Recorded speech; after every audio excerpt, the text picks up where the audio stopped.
melanjutkan pembelajaran. Mari sama-sama kita awali pembukaan kita pada pagi kali ini dengan sama-sama berdoa. Silakan dipimpin oleh petugas.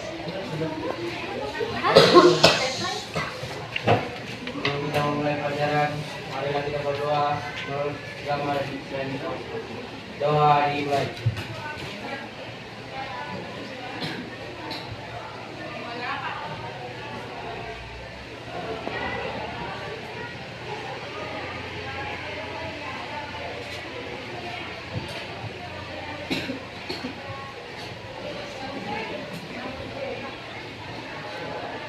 Doa selesai.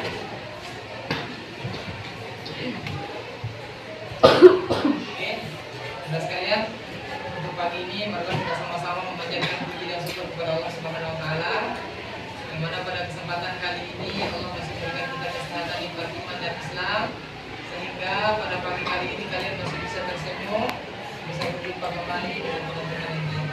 Dan kalau ada temannya yang sakit, mudah-mudahan kita doakan diberikan kesehatan, semoga bisa mengikuti pelajaran seperti ini. Salam dan salam tidak hentinya kita aturkan kepada junjungan kita baginda Rasulullah Nabi Muhammad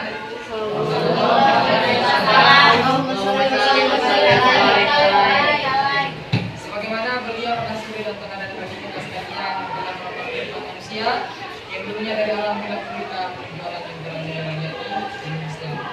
Salam dan sekalian, saya akan absen dulu satu-satu ya. Dan rekan namanya baik-baik. Aisyah. Hadir, Pak.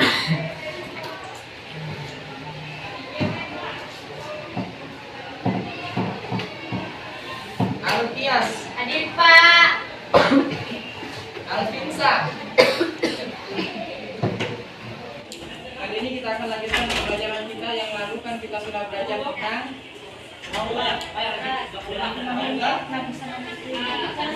sana muslim atau apa ini? Apa yang Makna jilbab. sudah lewat memahami asma. Apa lagi? Selanjutnya apa lagi? Sana muslimah. Makna Aurat. ya. Oke. Di Quran surah apa dijelaskan tentang perintah menutup aurat? Nur ayat 1. Ayat. Ayat 31. Kemudian Ahzab. Quran surah Al-Ahzab ayat 9. apa kandungannya? Ayat 9 tentang menutup aurat tentang Oke. Oke, Nanda sekalian, hari ini kita akan lanjutkan materi kita tentang mujahadah nafs. Ya. Ini sudah masuk di bab berikutnya ya. Mujahadah nafs, husnuzon dan ukhuwah. Oke, Nanda sekalian, ketiga poin penting yang kalian lihat ini sangat penting kita terapkan dalam kehidupan sehari-hari. Pak Guru mau bertanya, apa itu mujahadah nafs? Dan tahu? Dan tahu? Kalau husnuzon? Berprasangka? Baik. Bagus. Siapa nama? Siapa? Iya, bagus. Bulan. Ukhuwah ada yang tahu? Tidak. Ada? Oke. Perlu kalian ketahui, mujahadah nafs adalah mengontrol diri. Sementara husnuzon adalah prasangka Baik. lawan dari prasangka baik adalah Buruk. Suzon. Zon. Apa itu suzon? Prasangka Buruk. Yang selanjutnya, ukhuwah. Ada yang tahu ukhuwah? Ukhuwah itu adalah persaudaraan. Kalian ini bersaudara atau tidak? Bersaudara atau tidak? Lalu lagi. Kalian ini bersaudara atau tidak? Saudara kandung? Terus persaudaraannya kalian karena apa? Karena keturunan dari Nabi Adam. berdirinya saya di sini karena tidak dulu.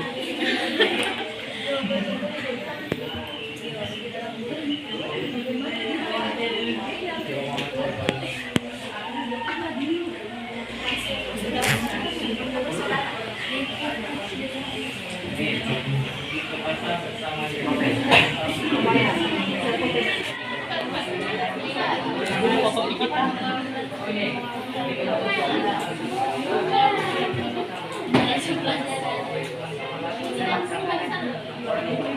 Kalian untuk mempresentasikan dari hasil yang kalian lihat, kalian baca dan kalian diskusikan. Oke, untuk kesempatan pertama saya kasih kesempatan untuk kelompok 1 mempresentasikan terkait dengan hasil diskusi. Di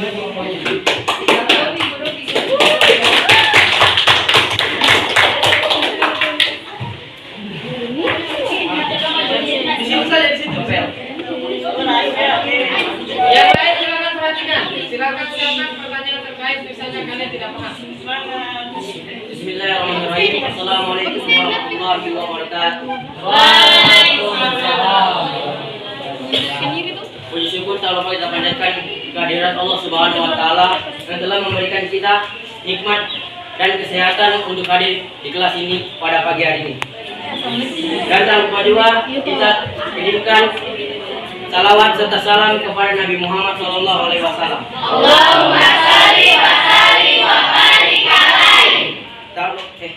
Berdirinya saya di sini akan mempresentasikan tentang pengendalian diri mujahadah an-nafs. Pengendalian diri atau kontrol diri mujahadah an-nafs adalah menahan diri dari segala perilaku yang dapat merugikan diri sendiri dan juga orang lain, seperti sifat serakah dan tamak. Contohnya juga seperti berpacaran yang dapat merugikan diri sendiri dan orang lain karena sama-sama melakukan perzinahan. Dalam metode Islam, pengendalian diri dikenal dengan istilah as-saum atau puasa. Puasa adalah salah satu sarana mengendalikan diri. Hal tersebut berdasarkan hadis Rasulullah SAW yang artinya, wahai golongan pemuda, barang siapa di antaramu mampu menikah, hendaklah dia nikah. Yang demikian itu amat menundukkan pandangan dan amat memelihara kehormatan. Tetapi barang siapa tidak mampu, maka hendaklah dia puasa, karena puasa itu menahan nafsu baginya. Hadis riwayat Bukhari. Jadi jelas bahwa pengendalian diri diperlukan oleh setiap manusia agar dirinya terjaga dari hal-hal yang dilarang oleh Allah. Contoh yang kita menahan diri ialah menolak ajakan pacaran karena itu suatu perbuatan zina. Seperti yang diriwayatkan Abi Hurairah yang Nabi Muhammad SAW bersabda, orang perkasa bukanlah orang yang menang dalam perkelahian, namun orang yang perkasa adalah orang yang mampu mengendalikan amarahnya. Orang mempresentasikan hasil pengamatan dan diskusi. Assalamualaikum warahmatullahi wabarakatuh. Waalaikumsalam warahmatullahi wabarakatuh. Assalatu wassalamu ala asrofil anbiya'i wal mursalin wa ala alihi wa sahbihi ajma'in.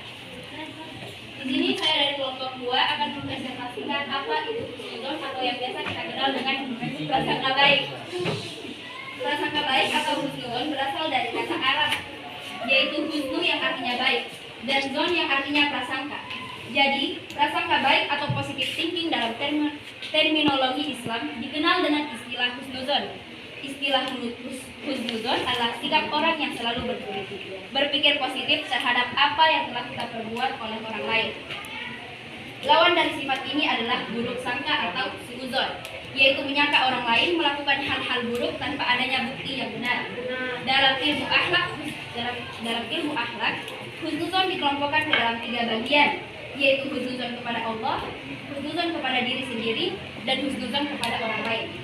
Contohnya seperti belajar giat, yaitu rajin belajar, membaca buku, dan rajin mengerjakan soal. Dan yang terakhir berdoa kepada Allah. Sekian dari saya, makasih. Assalamualaikum warahmatullahi wabarakatuh. Ya, baik.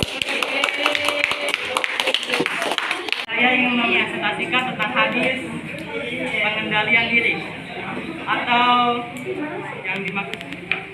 Jadi dalam hadis ini ada suatu hadis riwayat Bukhari dan Muslim yang menyatakan an Abi Hurairah radhiyallahu anhu anna Rasulullah sallallahu alaihi wasallam qala laisa sadidu bisur ati inna masa didulazi yamliku nafsahu indal godobi lahu bakhariyu wa muslim. Yang artinya, orang yang perkasa bukan orang yang menang dalam perkelahian. Orang yang perkasa adalah orang yang mampu mengendalikan amarah. Seperti apa contohnya? Contohnya adalah yang pertama, kita harus sabar terhadap ejekan teman. Semisal kalau teman mengejek kita tidak boleh membahas, tidak boleh membalas dengan sifat yang buruk. Kita harus mengendalikan diri agar selalu sabar dan bisa menerimanya dengan baik dan berusaha tidak membalas kejahatan mereka. Yang kedua, kita harus saling memaafkan. Jika teman berbuat salah kepada kita tidak boleh berbalas dendam. Kita harus berusaha mengendalikan diri agar selalu bersabar, dan kita harus memohon doa kepada Allah agar memberikan pertolongan dan memudahkan masalah kita. Yang ketiga, kita harus berusaha bersabar dalam setiap masalah dan musibah. Kita harus berusaha sabar jika kita tertimpa musibah. Kita harus berdoa kepada Allah agar kita dimudahkan dari segala musibah dan terhindar dari masalah. Pengendalian diri sangatlah penting untuk menurunkan ego dan sifat egois manusia. Sebenarnya mengendalikan diri itu tidaklah mudah. Ada nafsu dan bisikan-bisikan yang menambah itu. Maka dari itu kita harus memberikan sifat sabar dan selalu berdoa agar dilindungi dari amarah yang bisa membuat kita terjerat kepada sifat maksiat. Seperti misal kalau kita berantem karena amarah, itu bisa menimbulkan dosa bagi kita. Yang kelima, kita harus bersyukur sebagai nikmat, dan kita harus bersyukur setiap apa yang diberikan nikmat dari Tuhan kepada kita. Dan dari nikmat itu kita harus bersyukur, dan kita harus mengendalikan diri agar supaya kita tidak terjerat dalam maksiat. Dan dampak negatif dari mengendalikan amarah. Yang pertama, kita terjerat dalam maksiat dan menimbulkan dosa. Yang kedua, terjadinya masalah dan terjadi masalah kepada kita. Yang ketiga, termasuk golongan teman setan karena mengikuti nafsu dan berbuat dosa. Assalamualaikum warahmatullahi wabarakatuh. Waalaikumsalam warahmatullahi wabarakatuh. Perkenalkan, nama saya Dinda Firdausi Putri, biasa dipanggil Dinda. Saya ingin bertanya kepada kelompok 1 dan juga kelompok 3. Pertanyaannya adalah untuk kelompok 1, mengapa pengendalian diri diperlukan oleh setiap manusia? Waalaikumsalam warahmatullahi wabarakatuh. Perkenalkan, nama saya Dinda dari kelompok 4. Saya ingin bertanya kepada kelompok 1. Yang pertama, kelompok 1 menjelaskan tentang pengendalian diri, dan saya ingin tanya tentang apa yang dimaksud dengan pengendalian diri dan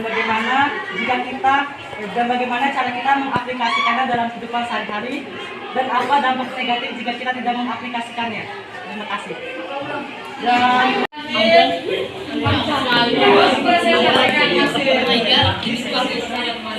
Bismillahirrahmanirrahim. Assalamualaikum warahmatullahi wabarakatuh. Waalaikumsalam warahmatullahi wabarakatuh. Dengan nama Tuhan yang Maha Esa serta kenikmatan yang telah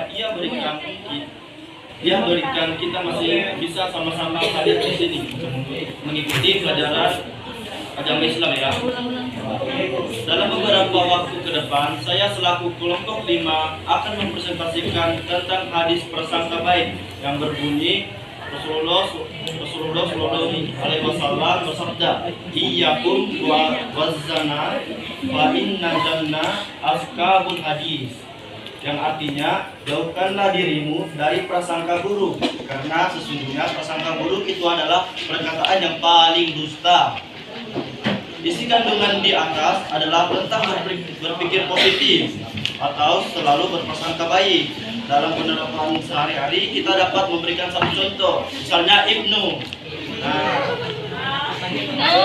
Ibnu ini setiap hari pulang terlambat meskipun orang tuanya tahu bahwa pulang sekolah dari sekolah ke rumah dia itu sekitaran 15 menitan, tapi dia mengambil waktu sampai jam 4. Itu misalnya saja contohnya. Namun orang tuanya ini selalu berprasangka baik, berpikir seperti Ibnu ini ada tugas sekolah di luar atau kegiatan-kegiatan di sekolah. Jadi kita dapat simpulkan bahwa berprasangka baik itu adalah berprasangka baik itu berprasangka prasangka baik itu sangat penting untuk meningkatkan lagi untuk menjaga jalinan antar kekeluargaan kita. Nah, itulah contoh hadis tentang prasangka baik. Baik kurangnya mohon dimaafkan. Sekian dari saya. Terima kasih. Oke, kasih Mas. Assalamualaikum warahmatullahi wabarakatuh. Perkenalkan, nama saya Muhammad Rasyid Batar Masuri. Saya akan melontarkan pertanyaan kepada kelompok 2 dan 3. Pertanyaan untuk kelompok 2.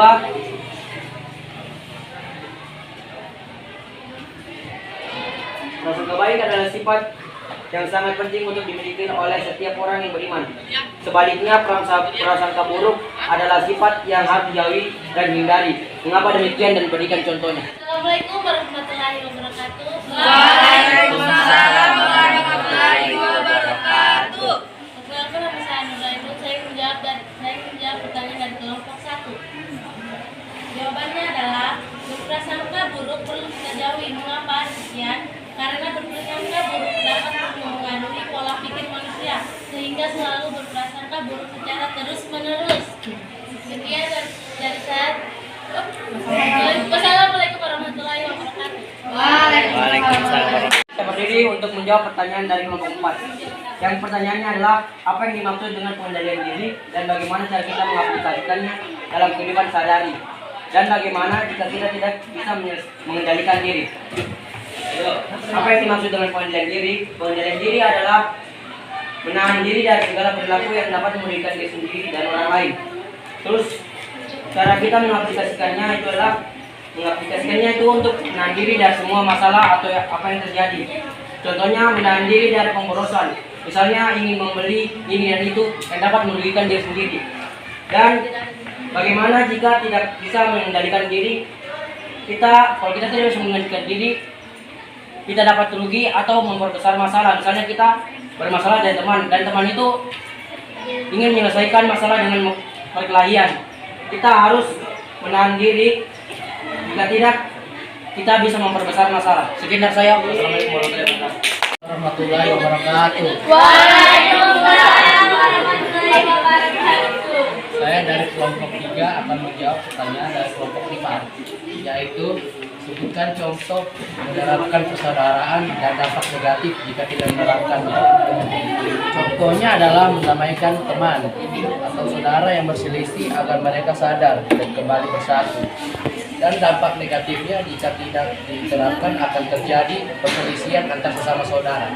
Sekian. Kesimpulan dari materi kita pada kesempatan kali ini, mujahadah nafs, husnuzon dan buah. Apa itu mujahadah nafs? Mengendalikan diri. Apa itu husnuzon?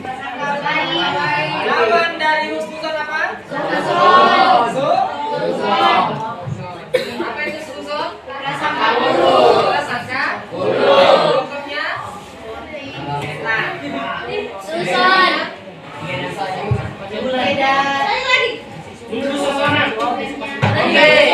Biasanya contohnya ada pulpen dan simpan di meja. Sekedar tarik sedikit tiba-tiba langsung dulu kamu ya yang ngambil modal. Itu enggak kok. Nggak boleh. Boleh kita menuduh asalkan ada bukti. Kalau tidak ada bukti nggak boleh nuduh. Juri nggak boleh nuduh nggak kok. Boleh. Selanjutnya apa itu buah? Persaudaraan dalam Islam diikat dengan ucapan Asyhadu an la ilaha illallah. Anda sekalian, setelah kita mempelajari apa tadi itu mujahadah nafs, husnuzon dan buah, insya Allah kita akan lanjutkan pelajaran kita di pertemuan berikutnya.